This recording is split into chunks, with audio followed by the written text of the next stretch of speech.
Kwa hivyo leo ni baraza la wazazi la wilaya, nimekuwa mgeni rasmi kulizindua hapa. Na nililozungumzia kwanza moja kwamba tumemaliza uchaguzi wa serikali, lakini bado tusiwe na makundi, sababu tulikuwa na makundi tutakayeharibu chama. Kwa bahati tumefanya kazi vizuri na mkoa wa Kusini tumepata ushindi mzuri. Kwa hivyo baadhi waliokosa nafasi basi waone kwamba wanashirikiana na chama ili tuende sambamba. Lakini agenda yangu ya pili nimezungumzia kwamba kwa wenzetu bara kule kumetokea machafuko na hasa vijana. Sasa kama wazazi tuna wajibu wa kuona kwamba na sisi tunakaa na vijana wetu kuambia kwamba haya mambo wasishiriki, ili kuona kwamba tunaipotesha taifa. Lakini vile vile kawaambia kwamba basi ipo haja kukaa pamoja kuombea dua nchi, kuombea marais wetu wawili, kuomba nchi yetu bado iwe salama, sababu tunasikia kwamba tarehe 9 au wengine wanasema patapofika kwamba katika siku ya Christmas watakuja. Kwa hivyo sisi kama wazazi haya hatukupamoja nayo, ili tuone kwamba tunayaendelea. Hayo ambapo mara mbili ambapo tunakuwa tunasema na baada ya ile mashamba yetu yale ambapo ya wazazi, basi tunataka kwamba hakikisha kwamba mashamba yale tunatafutia hati ili kupata umiliki yale mashamba. Kwa hivyo sasa hivi wito wangu kwamba jumuiya ya wazazi tufanye kazi kwa nasi vijana, kwamba wasiingie katika makundi haya ili kupotesha chama, sababu Tanzania tumepoteza sifa yale kwamba kisiwa kwamba Tanzania iko salama.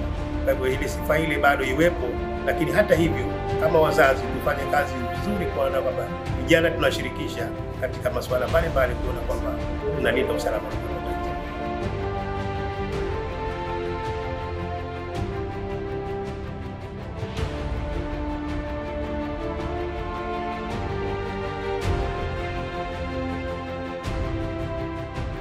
Lakini pia umetuelekeza twende kwa vijana wetu tuwaelekeze. Hilo tunalifanyia kazi kwa nguvu kubwa mno, mpaka kwenye mitandao pia tunawaelekeza, lakini tutazidi kuelekeza mpaka pale tutakaposikia, na Mwenyezi Mungu atujalie litoke kwa upesi na alipeperushe lisije tena Tanzania, sababu tumeona sote kwamba Tanzania imepata naka makubwa. Tanzania imeshuka kwa sababu ya mambo yaliyofanyika, yanatutia uchungu na tunaendelea nayo kuunga mkono kwa Mwenyezi Mungu.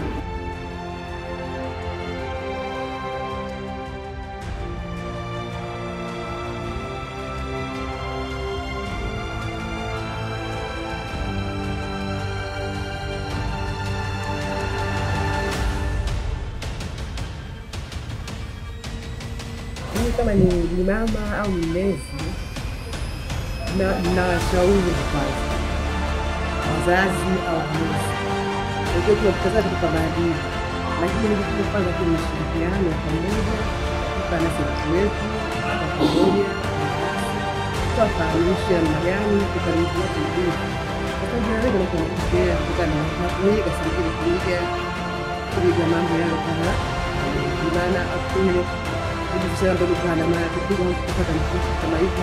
Jadi kalau sudah kita begini, kita ini juga itu kita di sana, karena nanti itu jadi itu yang sistem di mana kita itu dan kita sih